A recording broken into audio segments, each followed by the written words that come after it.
Welcome please to the JVG podcast, where these G's are gonna spread their seeds of knowledge about the league. It's flourishing with these. These funny catchers seem to be well read, esteemed and honest. Like the man himself, Jeff Van Gundy. They are high IQ, so cerebral and funny. So if you're on the bus, just border on the dunny. Listen to the JVG NBA Tribute Show.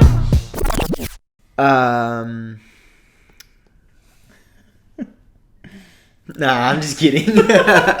Welcome to 111 of episode... Welcome to episode 111 of the Jeff Van Gundy Tribute Show. I'm your co-host, Lukas. Joined as always by my co-host, Marco. Marco, how are you? Hey, pretty good, Lukas. How are you? I'm pretty well. I'm pretty scatterbrained. We're going to have a short one this week because I got someone to meet tomorrow. Yeah. Well, special little someone. Yeah, definitely. I said too much. Yeah, you might have given it away there. But, yeah, my mind is definitely elsewhere. That's all right, man. Yeah. Being an insider, I can respect. Cheers, man. But I believe, despite that, you had a little game for us to play. A game? A little segment. I had a segment, and I just have not been able to figure out what it's about. Which one? People, Dream. Institution, Dream. People, Institution, and Dream. Okay. It's actually 4 separate stories, which is why one of them is pluralized and 2 of them are singular. Right. But what I was saying beforehand when I was like, oh, you're never going to believe this. So, I was Googling the Geelong Cats Football Club because, as we all know, they are pretenders. The Geelong Cats Football Club. Yeah. And they play in the Australian Football League. You know how they have these little rundowns here of the Wikipedia page on Google? Yeah, you pull that up, Tommy. So if you just search Geelong Cats in Google, it'll have that little box come up. And it'll have things like CEO, arena/stadium, location, captain, and coaches. And then it also has one other segment. And it says this, and then it says the colon, and then it says we are Geelong. So as we know, that's their what? Slogan? That's their motto? No, that's their, we are Geelong. Theme song, yeah. But what do they call it on this? Anthem? Fight song. No. Yeah. Oh, and if you search Essendon Bombers, it comes up for that as well. It comes up as fight song. Fight song. Damn, Google, fix your algorithms, man. UFC has gone too far. Yep, Collingwood, fight song. How? Well. What's the newest club? Freaking Gold Coast Suns. Golden Coast? The Golden Coast Suns. Fight song. Fuck off. And if you did not know, their fight song is "We Are the Sons of the Gold Coast Sky." All right. They couldn't have gone with anything shorter. What if I Google New York Yankees, the home of the rich and the home of the brave? No, it doesn't say fight song, but I guess they team songs are really. I feel like there's so much more a thing in AFL than any other sport. Yeah. Wouldn't you agree? I would agree. I also think they're all pretty sick. Yeah, Hundy. Well, the new ones are terrible. Yeah. The Great Western Sydney one's, good. Perhaps it was overplayed that year when they made the final. Oh, yeah. We heard it too many times. Yeah. But, the core ones, fucking so good. Yeah. The ones that made in the 1800s. Yeah. So good. Yeah. I feel like there's one bad Victorian one. Who is it? Like Melbourne-based or... No, it wouldn't be Melbourne-based. The Melbourne-based ones are pretty good. Well, there's only one Victorian team that's not Melbourne-based. It's Geelong. Yeah. And the greatest team of all. One of the greatest songs of all time. Carlton's is probably the best one. Yeah. Essendon's fucking sick. Very Collingwood's... I like... It's probably Collingwood good, but I just don't like... Yeah. You have to admit, it's a problematic wood. Yeah. Richmond's, I think it had the same effect, Yeah, I like... Yeah, like just overplayed. Yeah. The Western Bulldogs? What's their one? I don't know. You know what I'm going to search? Western Bulldogs fight song. Daughters of the West. Sons of Daughters of the West. Yeah. Red. That one. White and blue. Well, maybe are you thinking of potentially Brisbane or Sydney, as they used to be Victorian clubs? Those ones are okay. So what's the bad Victorian one? I'm getting St Kilda's. Yeah, obviously fine. When the States go marching in. Yeah, that's a good one. Nah, Melbourne's is good as well. I really like the Melbourne Grand old flag. Melbourne's is great. What's the... I can't even think of the Hawks one in my head. That might be the bad one. 5, 4, 3, 2, 1 for all and all for one. Yes, yes, it is. It's the Hawthorne one. Oh, you don't like that I one? hate that one. That's fair. I reckon the rest are pretty good. Worst, Port Adelaide, because it was fucking written by some dumb rock stars in the late 90s. We got the power to win. We got the power. Come on, Port Adelaide, aggression. Like, what are you talking about?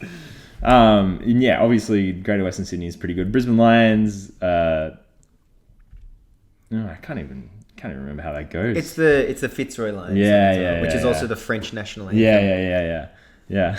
Alright, I think this segment's run its course. Yeah. Well, I've got one for us this week. Yeah. I like to call this one People, Institution, and Dream. Yeah, of course. And I'll do it in... Let's do it in chronological order. I want to say anthropological order, which would still kind of work. But... Just shrouding this with so much mystery. So let's start with Institution, Right. which was the 31st... Which is in anthropological order, of course. Would be first. Would it? No. Well, I did mean to just say chronological. Yeah. But anyway... Last Wednesday, 31st of August, I get a call from a fucking random number on census date. And naturally, what do you do when you get a call from a random number? You pick up. You don't pick up. Right. And so I'm like, okay, cool. Because I was at placement at the time. I had my mum's birthday dinner that night. Check my email the next day. We are now beyond census date. And RMIT has informed me that I'm over-enrolled in my course. Which means I have to drop 2 subjects. And it's now past census date, so I am financially liable for the subjects. And this was the first time I had any indication given to me that I would have subjects credited over for my business course. As a matter of fact, when I asked someone about my environments course, they were like, "Oh, you probably won't have anything credited over from your business course." And I was like, "Okay, cool." And that made sense to me at the time. And, it's a hard thing to prove because it was just a conversation in passing 3 years ago. But the first indication I got given to me that those thingos were going to be credited over was on census date of 4:18 p.m. They sent the email. Oh my God. So now it's a lot of hoo-ha to try and get a remission of debt. Because otherwise it'll be $1,700 out of pocket. Oh, you'll have to pay for them. Oh, because you it can won't only be get like so Hex. many credit points covered by Hex. Yeah. That's so fucking shit. It's so annoying. Yeah. And it's like I'm sure that I'll get a remission of debt. Yeah. I got a good case built up. I got a note from my psychologist. Everything, I'm going in the right direction. But it's just like the fact that I even have to do it. Yeah. It's so annoying. Yeah, that sucks, man. Yeah. And telling you at 4:18. But who's noticing that? Like, whose job is it to like scramble around on census date and be like, oh, who are we gonna have to charge next semester? Like, figure that out earlier. Way earlier. There should absolutely be a thing within like the RMIT enrollment online that just shows you straight up how many credits you've completed. Man, I mean, we actually talked 2 weeks ago about school timetable. Oh yeah. There should just be computers that do these things. Yeah.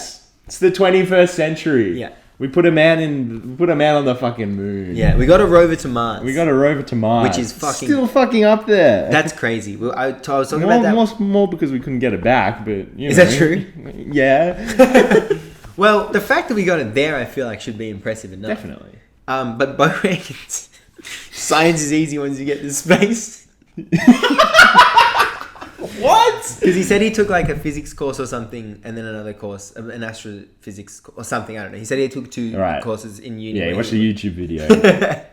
And I was like, can we not just like marvel at the fact that it took 10 months to get there, and when we landed it, we stuck the landing first go trying to get to Mars, and then the rover's there sending back information. Yeah. And then I was like, no, it's actually pretty easy once you get into space. And I was like, God. wow, interesting takeaway. So you don't think they spent, I don't know, years developing this thing so it would be easy to land and be able to communicate upon landing?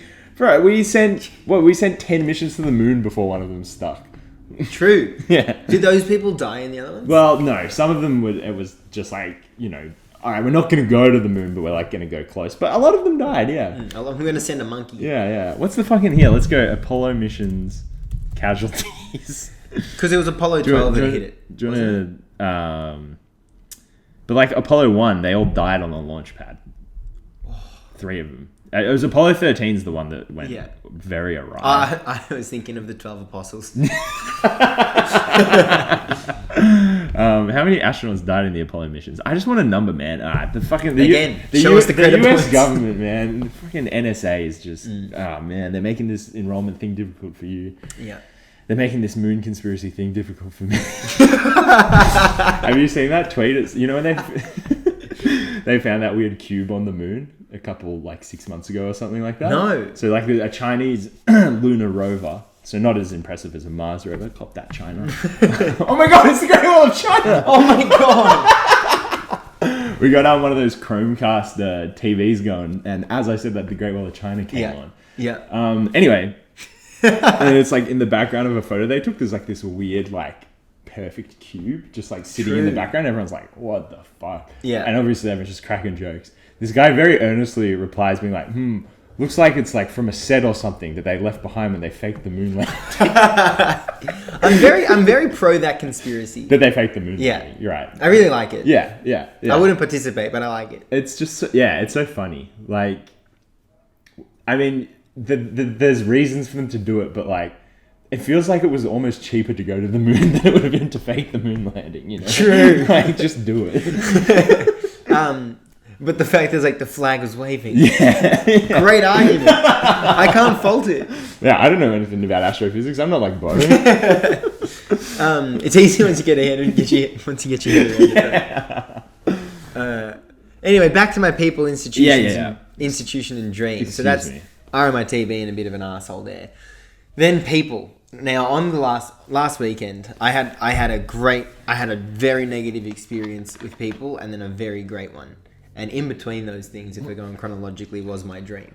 Mm-hmm. So Friday night, I was at the footy and had a lot of really awful Brisbane fans around me. To the right of me, I had 5 guys, and they were just gross. And then in front of me, I had this family.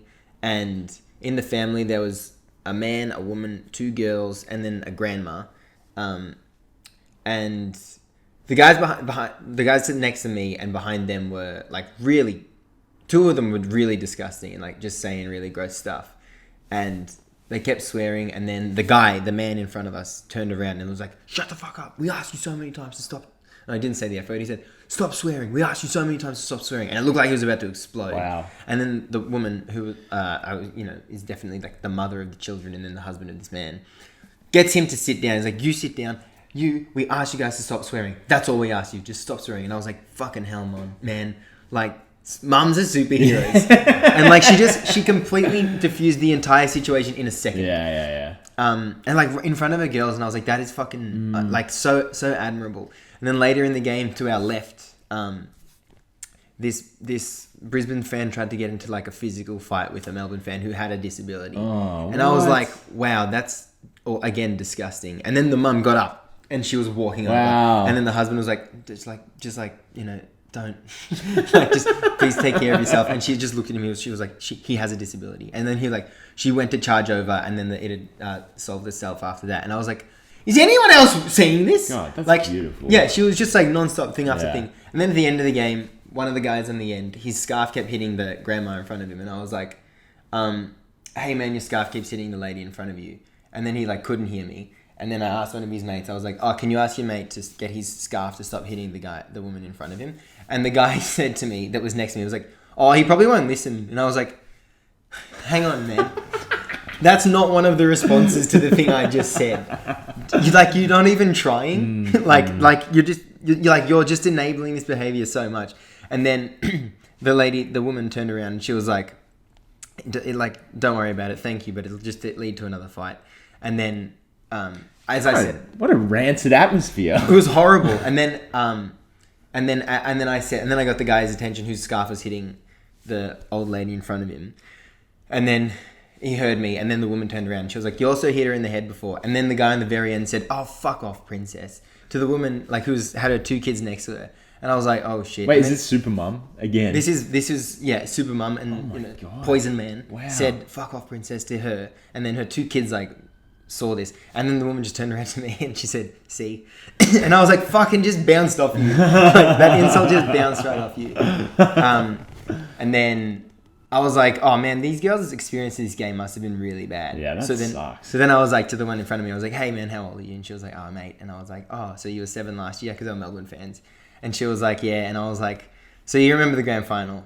And she was like, yeah. And I was like, oh man, I'm an Essendon fan, so I've never seen us win anything. So at least you got one. And then she was like, thank you. And I was like, oh, that's so cute. melt my heart. And then the woman was like, oh, you're such a good kid. And I was like, I seriously just want these girls to have something good to take away from this footy game. God, yeah, your team winning a grand final when you're 7. It'll shape your entire football watching life. Yeah. Like it's old enough where you would have remembered the whole season, and you're young enough to just be so fucking cocky. About it. Just enjoy it so much. My dad always reckons, that the South Sydney Rabbitohs, actually I can bloody fact check this, won a flag when he was 7, I think it was, and then famously were terrible for like 50 years. I think it was like, wait, hold on, let me get up. Man, it's so good, these computer things. Laptop.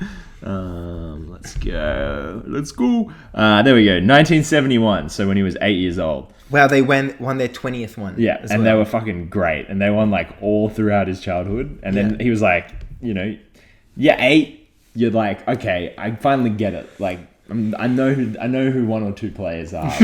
Like I can go to games. I can watch it on TV. I can understand what's going on. Bam, nothing till 2014. So wait, he was 8 in this one?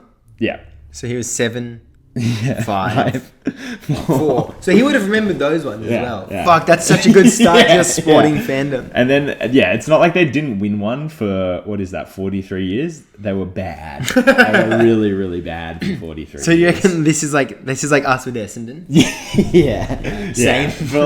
But worse. Like, I remember the 2000 final as in... Like, I remember having the newspaper cut out on our wall for years. Do you remember the season? Like, very little of it. Yeah. It was 5.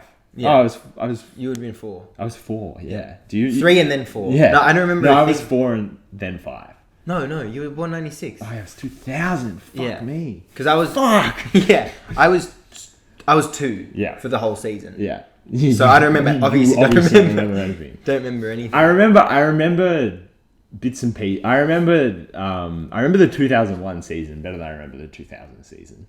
Yeah. I remember being like, wow, Matthew Lloyd, that guy can kick that footy thing pretty good. The Essendon team I inherited, which you would have as well, was like just Lloyd, Lukas, Fletcher, Kepler Bradley. But like our spine was just divine. And James Hird in the fucking middle. Fucking Hird. Yeah. It's full of legends. And like, watching them, you're like, oh, these guys, they're already legends. Yeah, they were already established. Yeah. Yeah. It wasn't like you were watching them like, oh, this guy's going to be so good. It's like, your dad's like, nah, he's already one of the greatest football players of his generation. So true. Yeah. Anyway, to get back on with my story, because I am waffling hard. What are we, 10? I mean, no, we got 18. A bit more than 10 minutes in. So we're on Dream now. We're on Dream, and this one's a short one. But in my dream, it was just... I'll make this one quick. I can't remember who it was, but all I know is it was like a group of 8 blokes shooting the shit about COD. we were just talking about COD, and this is the Queen was there. And the Queen was there famously in my dream after her passing, and I was like, and we were like posturing. We were like, posturing up, like, oh yeah, let's see what she has to say. What? Like, let's see if she'll fit into this conversation about COD. And the only thing she said was, "Remember, no Russian." And then everyone, no way. And then everyone that's part of the conversation like loved it. Like, that's so fucking good. Yeah, lost their mind. Wow. Yeah. Shout out Lizzie, I guess. Yeah. And then back to people for the last one. Saturday night, I went to the laundromat to pick up my dried clothes, my clothes that had been dried, put in the dryer and dried. And these 2 people were walking behind me, and they asked me they're like, "Hey, bro." And the first time they said it, I was like, it might be about me, but it might not, so I'm not going to turn around. And then the second time they said it, they were like, "Hey, bro." And I was like, "Oh, okay, so it's definitely me." And then they were like, Have you heard this song Yeet by Turban? Or Turban by Yeet? Oh, Yeet. Yeah. Have you heard that? Yeah, no, I know who Yeet is. Yeah. Yeah. And I was like, no. And they were like, oh, I reckon you'd like it. And I was like, oh, that's interesting. Why do you think I'd like it? Like, why did you stop me to think I'd like it? And the guy was like, oh, I just reckon you look like me. So I reckon you might like it. And then I was like, oh, that's cool. Yeah, I'll listen to it. And they were like, you have to listen to it now. You have to listen to it now. And I was like, I promise you I'll listen to it after I get myself in the laundry. And then I went into the laundry and they followed me. No. And they were like, should we just play it in here? It was so funny. It was so fucking funny. And they were like, should we just play it in here? And I was like, you can really do whatever you guys want, but like, I'll listen to the song by myself. I promise you that. Yeah. I got shit to do as well. But they followed me into the laundry and I was like, that is fucking hilarious. That's and so that he had his thumb over the play button. You didn't let him play it for you. I didn't care. I was like, do what you want. Seriously, do what you want. You two are fucking... They were also... Yeah. So this is on the good side of people. They were just great. Yeah. They were just so fun to be around. Yeah. But then, again, I was like... I was late to the footy and I was like... Yeah, no, I'll listen to the song, man. You can play it in the laundry if you want, but like... Oh, that was good. That was a bit... That was so a very, funny.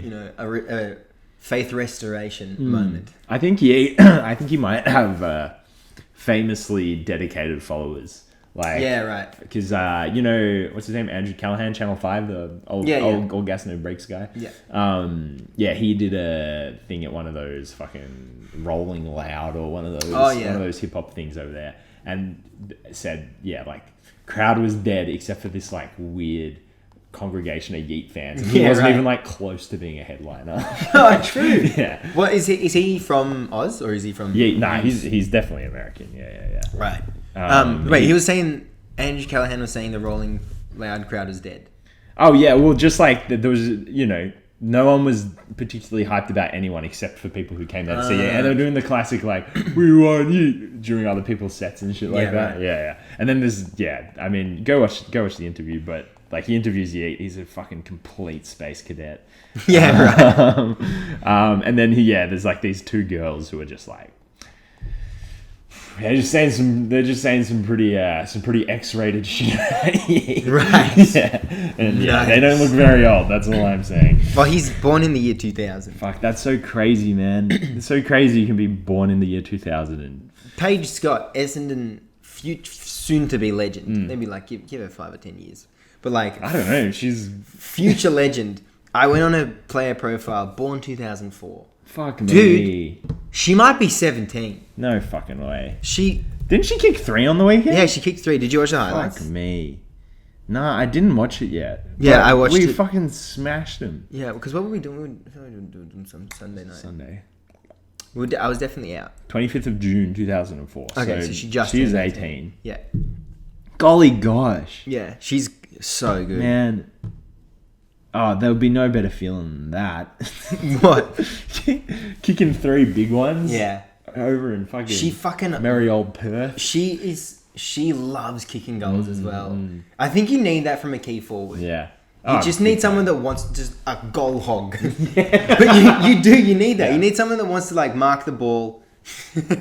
you need someone that wants to want the ball more than everyone else, and then go back and be like, "Fucking watch this." And stop thinking like there's a time when you should stop thinking about your teammates. Yeah, I feel like when Tipper would like get the ball inside 50, it's like, mate, you're a great kick, and he'd be like, no, just like I'll pass it off. It's like that was the selfless thing to do, but like you should have thumped it. You would have kicked it. Yeah, too much. Yeah, and also how annoying are those like cutesy plays in footy where like, people just keep handballing. Yeah. But you just got to have like 3 players on it. Yeah, and like there will be players open, and she'll just have a shot, and it's usually a goal. Yeah. Shout out, Paige. So that brings me to the end of my segment. Wow, good. Well, I hope that can be a regular. People, dream, and institution. Yeah. We'll work on it. Alright, well, should we talk a little bit of basketball, maybe? Yeah, we should talk a bit of basketball. A bit of basketball. So, 2 games into the WNBA Finals. We just watched game 2. Aces are 2-0 up. What's the read? The read is, my pre-series pick I thought was going to be Aces in 3. And I think that the fact that the Sun didn't win game 1 confirms that for me. Because they played really well. You guys played okay. You guys didn't play great. And if their very best isn't going to beat your average, then I don't think you guys are going to have 2 more bad games. And after today's game, you didn't have another bad game. But if their best isn't going to beat your average, then they're not going to win a game. Definitely. That was a scary game as an Aces fan, though. The first one? Yeah. Because like we came out the gates hot, just like riding the momentum from the Storm series. Because even though like the Storm series is so close, both teams were like firing on all cylinders, you know? Like everyone was in their bag. Like the game was flowing. And we got that for about a quarter. And then the Sun just like ground us to a complete and utter standstill. Yeah. That second quarter, where I've said this off mic, but we shot 3 of 15. They shot 9 of 24. So they had 9 more shots than us. Yeah. They had 7 offensive rebounds. We had 7 total rebounds. It was just like there was just no rhythm at any point in really either team's offense. But, you know, it was played to the Sun's advantage. Because they'd sort of stopped that hot run we were. And I think they defended us in this way that like the Storm couldn't, where it was just so physical and it was just so tight and pressure based, and it was so just get your arms in every passing lane, like, you know, just body up every single player off ball. I think it was almost like the Storm's defense, while it was good on us, it was a lot cleaner, you know? It was a lot... Yeah. It wasn't as messy. So, yes, they really dominated us for moments in that game. But it wasn't pretty at all. It wasn't it wasn't pleasant viewing. No, are you saying game 3? In game 1. Sorry. Yeah. There's this... I don't know what's happening.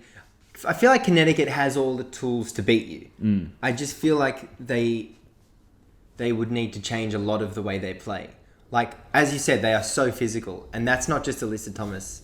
It's Jonquel Jones, who, like, on the surface, if you're watching the ball and every time she gets the ball, she's very...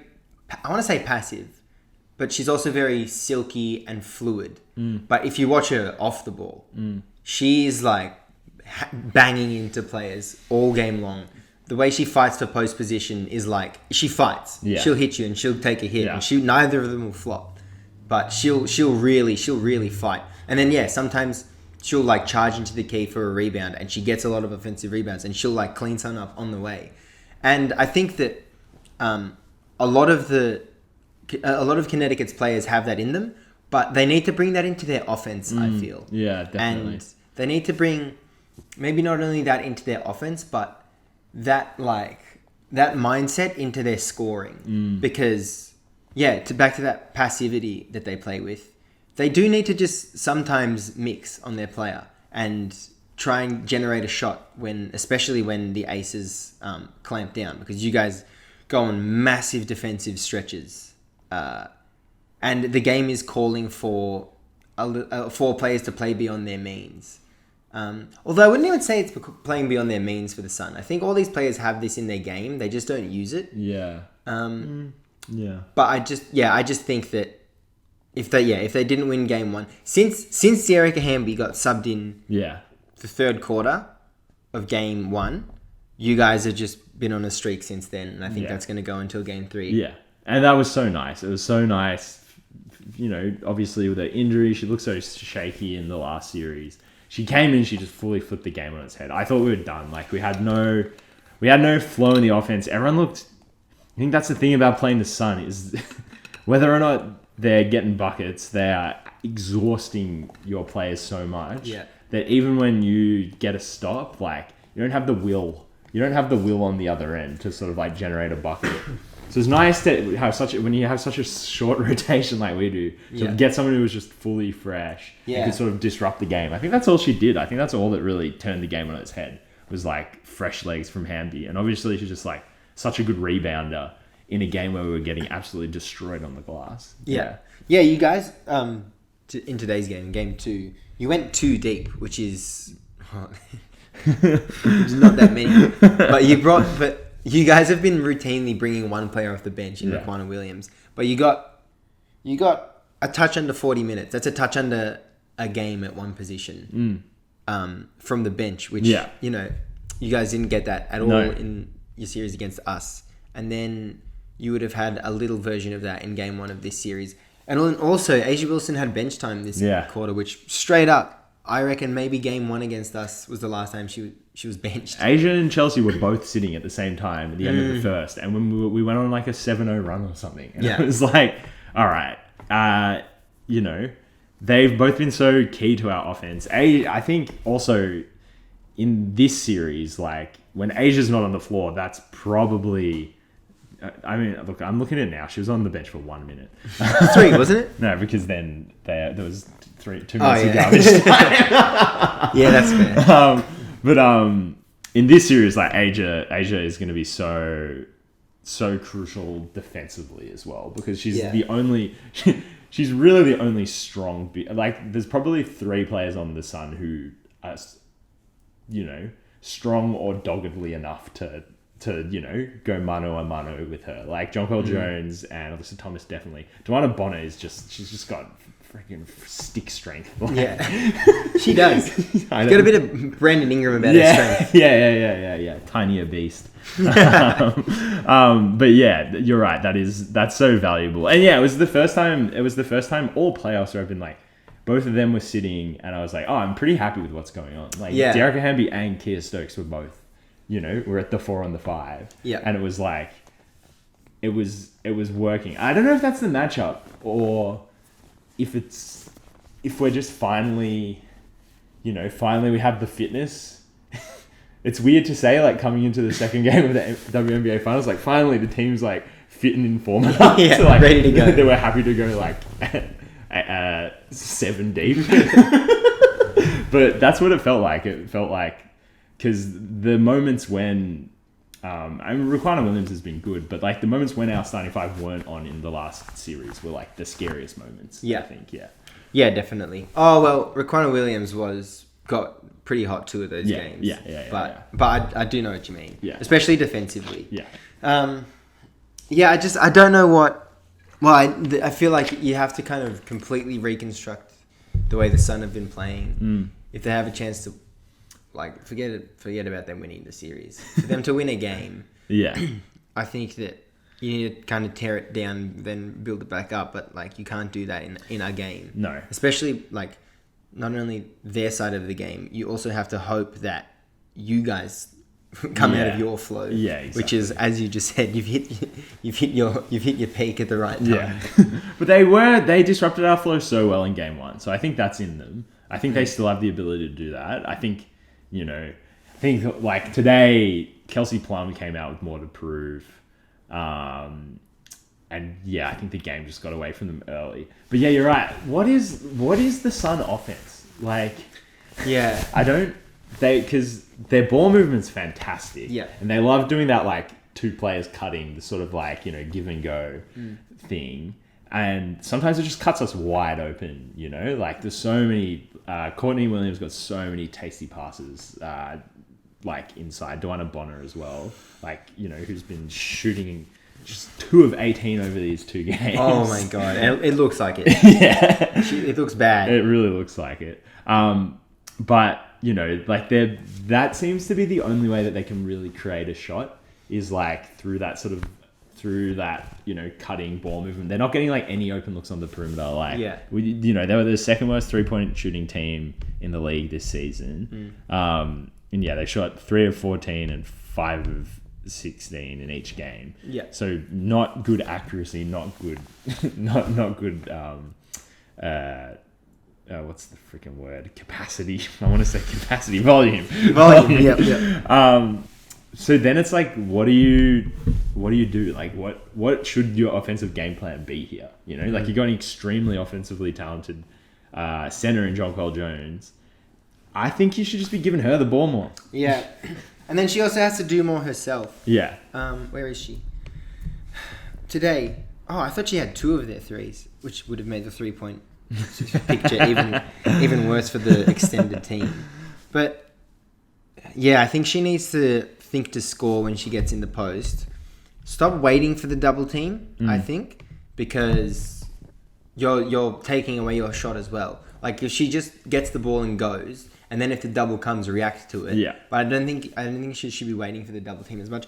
But then you also have to think about the makeup of their team. Like Alyssa Thomas is an inside scorer. Brianna Jones is an inside scorer. Courtney Williams is like a mid-range scorer and gets to the ring. Natisha Heidemann is probably their 3-point scoring. But it seems as though she's injured. She played 14 minutes today with 0 fouls. And yeah, she wasn't very effective either. Yeah. But yeah, I don't think it was a coaching decision. Yeah, I think she might be playing hurt. So that's your 3-point shooting there. So maybe I think you need to just really, I think they need to just make they need to make game 3 the slowest game so far. I think that Jonquel Jones has been great on the glass. Maybe she keeps crashing the glass, but everyone else gets back on D. And anytime she gets a rebound, they just go up. Yeah. Go up, get hit, make the layup, miss the layup. But yeah, don't allow the aces to speed the game up and just annihilate the paint. Like get shoe marks all throughout the paint in the next game. And just make it a slog, because that's when they've been winning this series, is when it's slow, and it benefits their scorers. So I think just hammer the paint and make it a slow game. I can't believe for a team that plays such a slow pace, these guys do not get to the fucking line. Yeah, Today actually they shot. No, well today the problem was something else. They shot 21 free throws and they hit 14 of them. So that's it's not good enough in a playoff team. They missed some really easy free throws. But in game 1 they had 5 free throw attempts. Yeah. How many free throw attempts would you say Jonquel Jones averages? Oh, that's such a good question. I want to say, I gotta say 4. It's 3.4. See, that's not even 2 trips to the line a game. And 3.1 in this playoffs. That's crazy. So that's not good enough for a player like that. You should just be forcing your way to the line. We've seen Asia, Asia did it in game 1. She had 14 attempts. Asia during the regular season, 5.2 attempts. That's I feel like it's probably pretty league standard. But in the playoffs, 7 attempts per game. Yeah, so massive. There's obviously much more intention to draw the foul, which I just don't get why you wouldn't do when you're Jonquel Jones. It should be so easy to get fouled. It would be. Yeah. And then the other thing, like what you just said, don't wait for the double. There was this one play today where past her Asia in the post, the double came, she kicked it out, rotated around, kicked it back into her. The double was too slow, you know? But it wasn't like, oh, wait for the double to come and wait for this disruption. It's like, no, Asia's getting a bucket. Yeah. She's going up this possession. It's just we'll just wear the defense out until it's just her one-on-one with her defender, because then that's that's an 80-20 chance of it going in. Yeah. And yeah, you're right. Jonquel Jones doesn't do that. They're using her to wait for the disruption in the D. But then it's what do you do with the disruption? You can't shoot a 3 because, you just man up on the 2 3-point shooters out of the 5, or out of the 4 left on the floor. And and then you just end up with Alyssa Thomas gets it at the perimeter, takes a couple dribbles in. If she gets the shot off, it goes in. More times than not, the defender comes out to meet her, and then it's sort of possession over. Yeah. So I don't like what they're doing. I don't like their kind of offensive game plan. Yeah, no, I completely agree. But you must like it. Yeah. You must like the result. Yeah, I know, but I just think I don't know. I don't want to trash the Sun too much, because I think in another way they're such a fun team. Yeah. Because they're their starting 5 is just 5 unique players. Yeah. Alyssa Thomas, 1 of 1. Dewana Bonner is got I like the Brandon Ingram comparison actually, because she's sort of playing like a 2, but she's built like a 4. She definitely plays as a guard. Yeah. But I just can't put my finger on her game. Yeah. She's a great passer. That is that's apparent. I think she's a great defender, actually. Yeah, she's a really good defender, and her arms just get everywhere. Yeah, like, but then that also kind of works against her from time to time, and she gets into she gets some pretty stupid fouls. But nah, she's a great defender. But her scoring is just who knows. Yeah, like it's just so inconsistent. I feel like she had a couple of stellar games against the Sky, and then obviously through the first 2 games shooting 2 of 18. That means you've had 2 bad games. But then I also feel like she's kind of a leader on the team, and maybe that definitely. if she doesn't, or if she loses her way, then the rest of the team loses their way. But I do like your point that their whole team is every single player is a mismatch. Like there's no good matchup for any one of their players. Breonna Jones, if you want to put someone her size on her, then no. If you want to, if you want to put someone her size on her, then there's someone not Jonquel Jones' size on her. Yeah. If you don't want to put someone on Breonna Jones' size on her, she'll just mash him. Yeah. And then Alyssa Thomas is just like, she just finds a way to make it work. Courtney Williams, again a bit inconsistent, but she's just a gun. Natisha Heidemann, might be hurt, but then Jonquel Jones she should be unguardable. She should seriously be more unguardable than Stewie and Asia. Yeah. But she isn't. Yeah. Yeah, I know. I think she's easily got, not easily, but like her combination of strength and size compared with her like shooting touch. It's like she's a better, she can hit a shot better than Asia from like anywhere on the floor. And she weighs more than her, and she's got like 2 inches on it. But she just doesn't. She just doesn't use it. Yeah. And and I think that's also like such a huge boon for Asia and Stewie's game is like they're really quick and they're really finesse, but they're not afraid to just fucking like to use their strength and just like really go at their defender. And Jonquel just looks afraid to do that sometimes, or like not even afraid. She just looks like she doesn't want to do it. And like I made the Joel Embiid comparison off mic. Sometimes it's like he wants to take around the turnaround mid-range jumper and make it look all silky and shit. But he'll also just fucking dip his shoulder into like the opposing center and knock him over. So I think you can have both. Like you can be a sort of, you can have that finesse sort of ballerina shooting center thing, and you can also just use your size to get to the rim. I think Embiid is the perfect example of it because there are those times where it's like pump fake, long drag jab. Okay, I'm going to shoot it.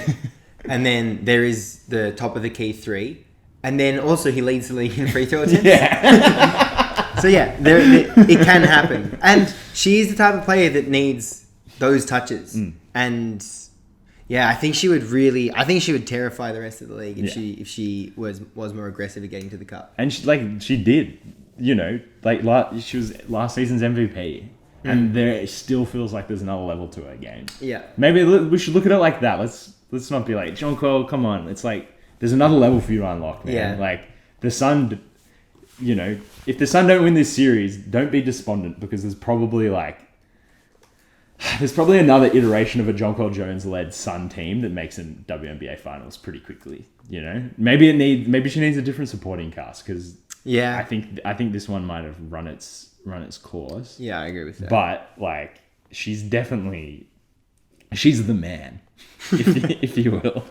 She's 28 as well. Yeah. So, still got a few years left in her prime. Yeah. Do you want to guess her nationality? So she's obviously half Fuck. She's Bahamian Bosnian. Yeah. Wow. Yeah. Bosnian. God, you fucked it, man. I never would have guessed that as well. No shit. Not in a fucking million years.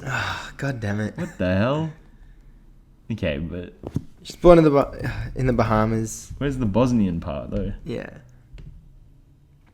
Oh, she plays for the Bosnian national team. Wow. What the hell? Okay, here's more fucking proof as to why she needs to be a more dominant center. You do not play for the Bosnian national team as a big if you're not like about it. That is hilarious. What the fuck? Yeah, they just pop out big shouldered 7-foot centers in Bosnia. Yeah. Yeah. Wow. That's a good fact. I'm going to have to look into that one a little bit more. Yeah, definitely. What's the final thing I'll say? I'd mentioned this before. I think that Natasha Heidemann has been such a good matchup for Chelsea Gray in terms of For the Sun. Yes, in terms of defending her. We were talking about this off mic, but just like the fact that she's smaller means she can really just like disrupt Chelsea's business, disrupt her flow, disrupt her footwork. It just hasn't mattered again. Do you know Chelsea Gray finished above 50% today? I do. And like we were shooting a garbage 3 of 7. Yeah, but like we were definitely making note of Yeah. all of her misses because it felt like she had 3, which was like unheard of. But yeah, I actually think that Natasha Heidemann potentially be my favorite player of the playoff. Maybe not I think Chelsea Gray has to be everyone's like player of the playoff. But I think Natasha Heidemann has shown a massive jump in the playoffs, and I think she's raised her ceiling during these playoffs. Yeah. But yeah, I want to see how. Yeah, I like that. Damn, Chelsea ended up shooting better today than she did in game 1. Oh, Natasha. Oh, dude. Do you want to guess what Natasha Heidemann's nickname is? No, you're not going to guess. Teaspoon. Bosnia. Oh. Teaspoon. Yeah, she was born in 97 as well. Damn. So, I don't know. We both have our futures ahead of us. Yeah. God, what some talent in this league. Some nice young talent. There's a lot of brothers in this league. That's a throwback for the day tennis. Chelsea Gray 21-8 today, and it felt like she was not playing. Not well. that good. Yeah. You guys got 20 from your big 3, from each of your big 3. Again, like you're not gonna win. You're not gonna lose that game. Yeah, I think we win pretty easy. I think we win a hard fought game next game. Yeah. But I don't think there's any way out of this series for the Sun. Yeah. Then again, it was nowhere near as convincing, but I was almost certain the Sky were going to beat the Sun as well. That's true. And they really pulled. I don't know. Was that a Sun victory or a Sky loss? Yeah. It's interesting. So, but in that series, the Sky had that one breakaway win where the Sun looked out of it. Yeah. The other 4 games in which the Sun won 3 of them, they were in them. Like even in one of those losses, the Sun were firmly in that game. Yeah. And the Sun have definitely shown, like in Game 5, that even when the game looks like it's done, it's been tied up and thrown away. What's it called? Someone stuck a fork in it. Yeah. Yeah. They won that one. However, Game 2 did not look like any of those games from last series. Yeah. And then Game 1, it really looked like that win got taken away from them, and I think that just cut them. Yeah. So no, I don't think there's. I think the Sun lose in 3, and I think the Aces win in 3. Yeah. We're gonna bring a first championship to Las Vegas, right at the Mohegan Sun. No better place to do it. The home of basketball. Yeah, the Michelob Ultra Arena. Oh, true. It all really does come full circle. Yeah. We do have fun. All right. Well, I think let's put a fork in it. Yeah. This one's a wrap. And I'll see you next time. Alrighty, see you.